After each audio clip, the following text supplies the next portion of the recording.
Bonjour les frères et sœurs, je m'appelle Nyongor. Aujourd'hui, Dieu a beaucoup de choses à nous enseigner. Le thème de ce matin, c'est une question. Qui est assis sur le trône de ta vie? Aujourd'hui, tu te poses cette question.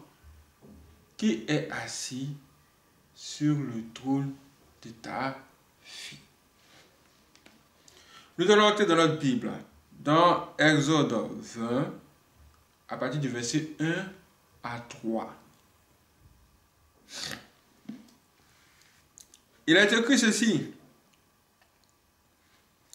Alors Dieu prononça toutes ces paroles en disant: Je suis l'Éternel, ton Dieu, qui t'a fait sortir du pays d'Égypte, de la maison de servitude. Tu n'auras pas d'autre Dieu devant ma face. Tu n'auras pas d'autre Dieu devant ma face. Qu'est-ce que Dieu veut nous dire par là? Dieu veut nous dire que si réellement il y a un trône dans votre vie et que quelqu'un doit s'asseoir sur ce trône, c'est lui. C'est lui, sinon personne d'autre. Mais comment allez-vous faire maintenant asseoir Dieu sur le trône de votre vie? Comment? C'est en faisant tout simplement ce qu'il vient de vous dire. Vous devez l'adorer lui et lui seul. Et vous devez le faire en esprit et en vérité. Et aussi en rejetant les offres du diable qui vous demandera un jour de vous prosterner devant lui comme ce qu'il a fait au Seigneur Jésus. Prosterne-toi devant moi et m'adore. Je vais te donner toutes ces choses, la gloire de ce monde, tout cela a été remis entre mes mains. Le diable vous promet la bénédiction. Vous devez tout simplement désobéir à ses ordres à cause de la crainte de Dieu, à cause de la crainte que vous avez pour Dieu. Si vous le faites, on va dire que vous respectez Dieu et vous avez fait faire asseoir Dieu sur le trône de votre vie comme ça. Juste ça. Juste ça. Malheureusement, les gens font asseoir le démon sur le trône de leur vie, même sans le savoir. Même sans le savoir. Mais comment? Mais comment? C'est là, ce témoignage que je vais vous raconter va vraiment vous réveiller les yeux et va vous aider à comprendre cette affaire. Ce n'est pas du jeu. Le diable peut réellement s'asseoir sur le trône de votre vie. Écoutez, il y avait un homme. Cet homme, c'était un haut cadre, un homme bien, un homme qui avait réussi, mais il était célibataire. Et un jour, il s'est rendu à la banque pour faire des transactions.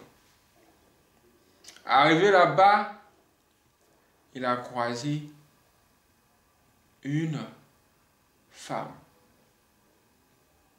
Cette femme était tellement jolie qu'il a tout fait pour prendre son numéro. À partir de midi, il a commencé à causer avec elle. Causer avec elle, échanger, jusqu'à lui a donné rendez-vous à 15 h dans son bureau. Son objectif, c'était de lui montrer combien de fois son bureau est grand, combien de fois son bureau est beau, comment c'est joli, comment il a réussi. Il voulait juste frapper dans ses yeux, afin qu'elle puisse comprendre qu'elle a trouvé quelqu'un aujourd'hui et c'est lui. C'est un chef, c'est un patron. Après cela, il a envoyé la fille chez lui à la maison, connaître sa maison. Elle a vu la maison, il lui a tout montré. Et en plus de cela, il lui a donné une clé. La double clé de sa maison. Il lui dit, écoute, ici c'est comme chez toi. Tu viens quand tu veux. Et jusqu'à là, tout allait bien. À un moment donné, il dit à la fille, bon, on va aller se reposer. La fille dit, d'accord, il n'y a pas de souci, tu vas aller te reposer. Moi aussi, j'ai envie de me reposer. Mais, sache que, quand on va aller se reposer là, c'est seulement tes doigts que tu vas utiliser. Mais pas ce que tu connais. Pas ton troisième pied. Tu vas juste utiliser tes doigts, mais pas ton troisième pied. Il ne comprenait pas. Arrivé là-bas, il a vu. Il veut insister, ça ne passe pas. Il dit, ah, comme c'est le premier jour là, peut-être que, voilà, il ne veut pas. Le deuxième jour, c'était pareil. Puis le troisième jour. Cette affaire a duré 1 mois. Il n'arrive pas à coucher avec la fille normalement, au point où il s'est fâché. Il dit, c'est quoi? Tu penses que je suis le bois? Ou même tu penses que je suis le poteau électrique? Qu'est-ce qui ne va pas avec toi? Et il s'était mis dans une colère. Et la fille, voyant qu'il était en colère, elle-même, elle a regardé dans les yeux et elle s'est mise à rire. Elle riait même. Et avec sa main, elle a touché sa poitrine jusqu'à arriver au bout de son troisième pied et elle a pincé. Il nous dit que quand elle a pincé de la sorte, il a commencé à perdre toutes ses forces. Carrément, ses forces ont commencé à s'éteindre. Et il était bloqué. Maintenant, bloqué comme ça, comme une pierre. Il ne pouvait plus bouger. En ce moment, la fille, elle se couche sur le lit et elle lui dit, maintenant viens, viens, je suis prête, viens maintenant. Tu veux venir, non? Viens.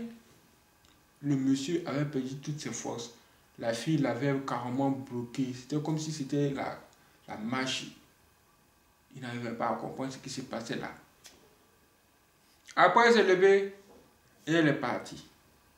Elle est rentrée chez elle. Le monsieur était là, il ne comprenait pas ce qui se passait. Il ne pouvait pas aussi expliquer cela à quelqu'un.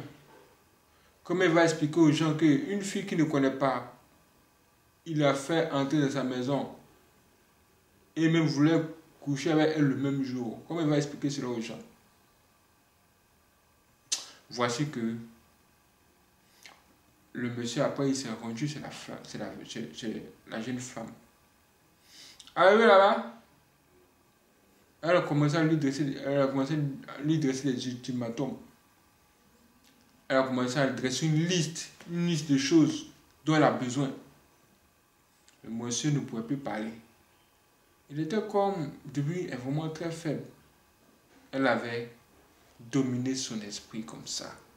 Et en ce moment-là, elle était assise maintenant sur le trône de sa vie. À un moment donné, il se dit, vraiment, c'est grave ce qui se passe. Au point où il s'est humilié devant Dieu. Il dit, je dois rentrer dans la prière. Je dois me repentir. Rentrer sérieusement dans la prière. Parce que ce qui vient de se passer, n'est plus sous mon contrôle. Je ne sais pas qui j'ai rencontré. Hey! Voici comment il va appeler son patron.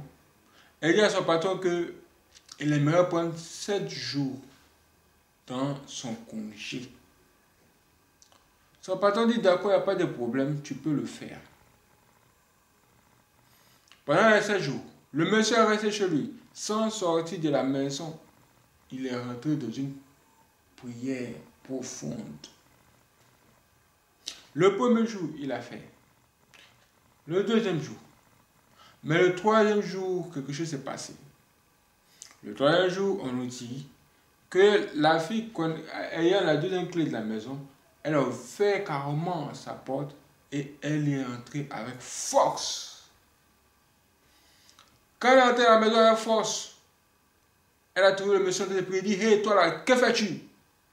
Qu'est-ce que tu fais? Faut pas m'énerver, hein? Faut pas m'énerver, hein? Arrête-moi ce que tu fais. En ce moment, le monsieur, la regardant, il lui dit: Qui es-tu? C'est cette question qu'il lui a posée. Il a posé la question: Qui es-tu? Il voulait savoir quel est l'esprit. C'est quel esprit qui est là. C'est quel esprit ça? C'est qui ça?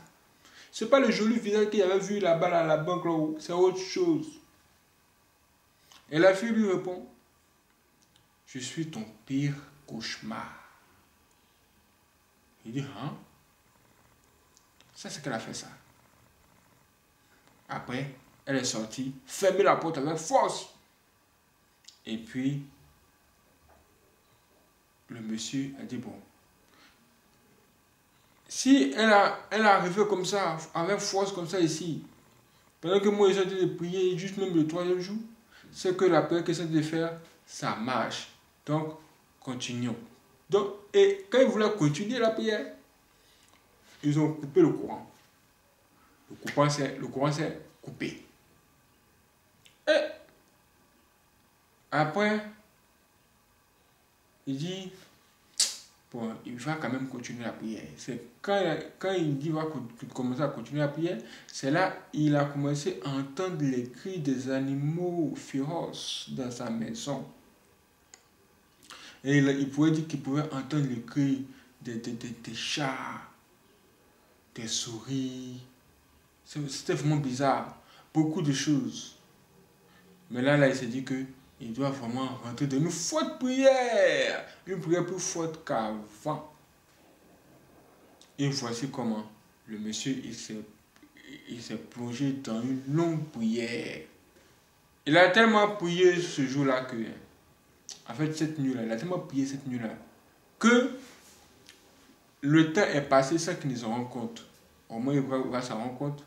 C'était maintenant le jour. Quand le jour est venu, il s'est rendormi. Il allait se coucher. Après, il s'est levé. Puis, il allait se rendormir encore. Quand il s'est rendormi là, il a eu un songe. Un songe. Dans le songe, il pouvait voir cette fille-là. Il la voyait, mais il la voyait moitié femme, moitié serpent. Il dit: mais qu'est-ce que c'est? Et elle lui parlait. Elle disait, toi, je t'aimais bien, mais tu m'as provoqué. Il dit: de quoi tu parles? En même temps, le feu est sorti sur elle. Ça a commencé à la brûler. Il dit: qu'est-ce que c'est? Ça, c'est quoi? Il lui dit: tu es venu ici. Tu n'étais pas... Tu ne m'as pas demandé pardon. Tu n'étais pas repenti. Maintenant, prosterne-toi devant mon Dieu. Prosterne-toi devant mon Seigneur. La fille dit qu'elle ne sait pas comment le faire. Il dit: ah, donc tu ne sais pas. D'accord. Retourne, va apprendre cela. Va apprendre cela et reviens. Dans le songe, c'est ce que lui-même se voyait dire à la fille. Il nous dit que après cela, il s'est levé de son sommeil. Maintenant, il est dans la vie réelle. Il va descendre de son lit, faire un pas, 2 pas, 3 pas, arriver au salon. Il voit au salon là-bas un gros serpent couché. Dans la vie réelle, un gros serpent qui est juste couché là. Il s'est dit: mais ça c'est quoi? Qu'est-ce que c'est? Voici comment il a pris un râteau, il a coincé la tête du serpent et découpé le serpent en plusieurs morceaux. C'est là qu'il venait de comprendre que son Goliath est tombé.